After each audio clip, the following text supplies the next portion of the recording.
Hi, I'm Rory from the Nissan Academy. As we're all confined to home at the moment and doing a lot less driving, we thought it'd be the perfect time to show you how to do some simple maintenance checks on your Nissan.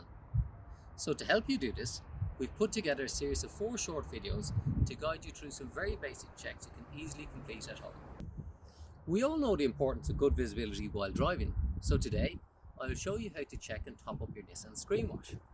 This is a relatively simple task that doesn't take long, and like all fluid checks should be done with the car on a level surface, with the parking brake applied, ignition off and engine cold. Firstly, we need to open the bonnet by pulling the bonnet release. On this model, the bonnet release is clearly labelled and can be seen here. However, on some models, the release lever may be located here at the side, or maybe across in the passenger side. Next, we need to release the bonnet safety catch, which can be found underneath the lid.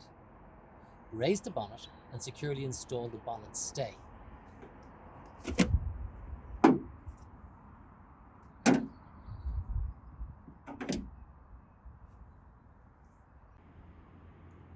And here you can see the screen wash bottle.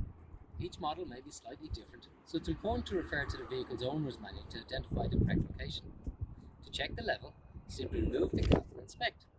There are 2 types of screen wash additive, premix and a concentrated version which will need to be diluted. Fill the bottle to the required level, taking note the bottle may be marked with a min and a max. Once done, reinstall the lid securely, close the bonnet, ensuring it is locked correctly. So there you have it, the simple way to keep your Nissan in great shape, and once you've done it once, it'll always be easier when you go to do it the next time. We advise to check screen wash weekly, and always remember, don't hesitate to give your local Nissan dealer a call should you have any questions. They'll be more than happy to help. Thanks for watching, see you next time, and stay safe.